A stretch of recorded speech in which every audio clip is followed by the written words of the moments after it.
আলহামদুলিল্লাহ ওয়াসসালাতু ওয়াসসালামু আলা রাসূলিল্লাহ ওয়া আলা আলিহি ওয়া আসহাবিহি আজমাইন আম্মা বা'দ। প্রিয় ভাই ও বোনেরা, আজকের আলোচনার বিষয় একটি বাস্তবতা, একটি দুঃখজনক ঘটনা যা আমাদের গা শিউরে তোলে। উত্তরায় একটি কলেজের উপর ভেঙে পড়েছে বিমান। হতাহত ছাত্রছাত্রী, আতঙ্কিত অভিভাবক কান্না করতেছে, পুরা দেশ কাঁদতেছে। কি ঘটেছিল সেই দিন শোনেন মনোযোগ দিয়ে। একটি প্রশিক্ষণ বিমান উত্তরার একটি স্কুল কলেজের উপর বিধ্বস্ত হয়। ছাত্রছাত্রী ক্লাসে বসা, কেউ ফাইনাল প্রস্তুতি নিচ্ছে, কেউ বই পড়তেছে। হঠাৎ আকাশ থেকে আগুন ঘেরা একটি শব্দ এবং সঙ্গে সঙ্গে মৃত্যু, আতঙ্ক, চিৎকার। এই দৃশ্য কল্পনা করলেই চোখ ভিজে যায়। মা বাবার প্রশ্ন, আমরা সন্তানকে স্কুলে পাঠাই শিক্ষার আশায়, কিন্তু ফিরিয়ে আনতে হচ্ছে লাশ হিসাবে। এই কষ্ট বোঝার মতো ভাষা আছে কি? রাষ্ট্র কি জবাব দিবে? নিরাপত্তা কোথায়? মানুষের জীবন কি এতই মূল্যহীন হয়ে গেছে? ইসলাম কি বলে এই ঘটনা সম্পর্কে? রাসূলুল্লাহ সাল্লাল্লাহু আলাইহি ওয়াসাল্লাম বলেছেন, আল মুসলিমু আখুল মুসলিম লা ইয়াজলিমুহু ওয়ালা ইসলিমুহু। একজন মুসলমান অন্য মুসলমানদের ভাই।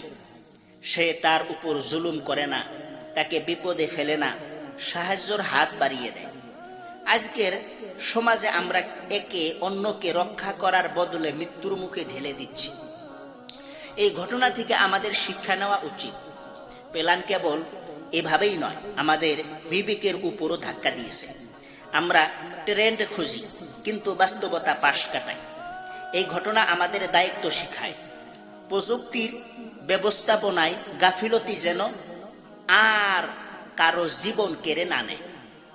বাস্তব অনুভব, ভালোভাবে চিন্তা করুন তো। এক ছাত্রের বাবা বললেন, সকালেও বুকে আগলে স্কুলে পাঠিয়েছি, বিকেলে কফিনে করে বাসায় আনলাম। এর চেয়ে বড় কষ্ট কি কিছু হতে পারে? একটু চিন্তা করে দেখেন তো। বন্ধুগণ, হুঁশিয়ার হন। এই ভিডিও শুধু প্রতিবাদ নয়, এটা একটি ডাক জেগে ওঠার, সচেতন হবার এবং সর্বোপরি আল্লাহর কাছে ফিরে যাবার। যে জীবন কাল পরশু অনিশ্চিত, সেই জীবনের নিরাপত্তা একমাত্র আল্লাহর হাতে। তাই নিজেকে ঠিক করো, সমাজকে জাগাও, অন্যায়ের বিরুদ্ধে রুখে দাঁড়াও, আর বেশি বেশি দোয়া করো। আল্লাহুম্মা হফাজ আবনাআনা ওয়া বানাতিনা ওয়া বারিক ফিহিম